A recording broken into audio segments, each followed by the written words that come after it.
Ganun ba? Ay, o nga pala, Carlos, pasensya ka na. Saan nangyari sa atin nung high school? Wala na yun. Tagal na nun eh. Matagal ko naman na kayo napatawad nila Chong pati nila Jem. Maraming salamat, pre. Na pala, si Chong pati si Jem, kamusta sila? Oh, teka, di mo nabalitaan yung kay Chong? Ayun, nakakulong. Ha? Bakit daw? Eh paano, nahuli, nagnanakaw. Ito namang si Jem, palipat-lipat lang din ng trabaho kasi di naman naka-graduate ng college yun, di ba? Ganun ba? Kaawa naman. Pero alam mo, Well, ganun din naman yung nangyari sa pinagtatrabahuhan ko. Ako pa nga mismo yung nakahuli. Ako pa yung sinisi. Sinabi masyado daw ako mapapil. Alam mo, Carlos, sa totoo lang, ginagawa mo lang naman kasi kung ano yung tama eh. Kung nakinig lang ako sa'yo dati, siguro hindi naging ganito ang takbo ng buhay ko eh. Kung naging matapang lang ako na gawin yung tama, di sana ganito ang buhay ko ngayon. Alam mo, sa totoo lang, pinagsisihan ko lahat ng pagkakamali ko eh. Well, nagbibigay ng pagkakataon ng Diyos sa mga gusto magbalik loob sa Kanya.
Uy!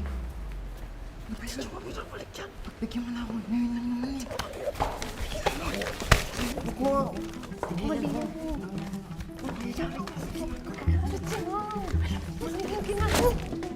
Carlos! Ruel! Anong kalokohan yan? Anong kaguluhan ginagawa nyo? Kayo ba yung nagkokopyahan? Ano yung mga hawak ninyo? Ha? Akin na! Ano to? Answer guide?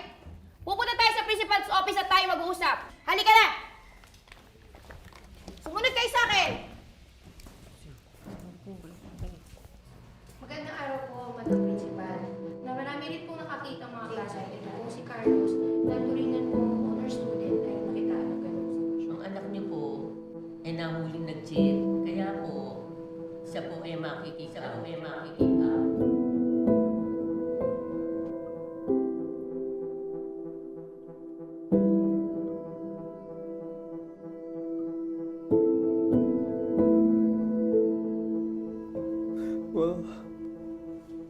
Sorry po.